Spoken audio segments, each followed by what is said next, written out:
नमस्कार। बहुजन समाज पार्टी के प्रदेश अध्यक्ष की धम्म शादी, पिछड़ों की सांस्कृतिक पहचान की वापसी। उत्तर प्रदेश के प्रदेश अध्यक्ष विश्वनाथ पाल ने अपने बेटे का विवाह बौद्ध रीति रिवाज से संपन्न कर न केवल एक पारिवारिक दायित्व निभाया है, बल्कि उत्तर प्रदेश की राजनीति में एक बड़ा वैचारिक और सांस्कृतिक संदेश भी दिया है। यह कदम सीधे तौर पर पिछड़ी जातियों ओबीसी को उनकी ऐतिहासिक जड़ों और बसपा के मूल मिशन से जोड़ने की कोशिश के रूप में देखा जा रहा है। इतिहास और ओबीसी की घर वापसी। इतिहासकारों और बहुजन चिंतकों का मानना है कि भारत की अधिकांश पिछड़ी और दलित जातियां मूलतः बौद्ध संस्कृति का हिस्सा रही हैं। सम्राट अशोक की विरासत, विश्वनाथ पाल का यह कदम मौर्य, पाल, शाक्य और अन्य ओबीसी वर्गों को उनके गौरवशाली धम्म इतिहास की याद दिलाता है। ज्योतिबा फुले और पेरियार का मार्ग। यह विवाह उसी वैचारिक विरासत को आगे बढ़ाता है जिसमें ज्योतिबा फुले और पेरियार ने ब्राह्मणवादी कर्मकांडों को त्याग कर सादगीपूर्ण और तर्कसंगत विवाह पद्धतियों पर जोर दिया था। भाजपा का मिशन और ओबीसी कार्ड। बसपा संस्थापक मानव कांशी राम का मूल नारा था, ठाकुर ब्राह्मण बनिया छोड़, बाकी सब हैं DS4। विश्वनाथ पाल जो खुद ओबीसी समाज से आते हैं, के जरिए मायावती ने पिछड़ों को यह संदेश देने की कोशिश की। सांस्कृतिक स्वाभिमान। ओबीसी समाज केवल वोट बैंक नहीं बल्कि उनकी अपनी एक अलग पहचान और संस्कृति बौद्ध धर्म है।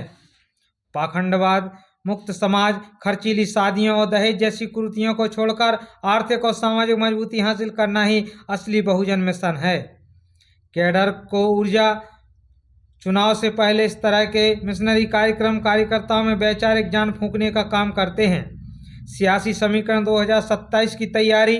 राजनीतिक विश्लेषकों का मानना है कि विश्वनाथ पाल ने यह संदेश दिया है कि बसपा अब केवल दलितों की पार्टी नहीं बल्कि पिछड़ों को उनके सांस्कृतिक हक के साथ जोड़ने वाली ताकत है। जब एक ओबीसी नेता बौद्ध पद्धति से शादी करता है तो वह सीधे तौर पर उस बड़े तबके को संबोधित करता है जो अपनी पहचान की तलाश में है। यह 2027 के विधानसभा चुनाव से पहले ओबीसी वोटों को बसपा की मूल विचारधारा बहुजन की ओर मोड़ने की एक गहरी रणनीति है। बने रहिए हमारे साथ अगली खबर तक के लिए। मांगे धर्म भगवान का ओकाशा सब बड़े ओकाशा अहं वंदे तीसरवेरा सह पंचशीलं धम्मं याचामि अनुग्रहं कृत्वा शीलं देथा मे भन्ते द्वितीयं मे ओकाशा अहं भन्ते तीसरेण सह पंचशीलं धम्मं याचामि अनुग्रहं कृत्वा शीलं देथा मे भन्ते तृतीयं मे ओकाशा अहं भन्ते तीसरेण सह पंचशीलं धम्मं याचामि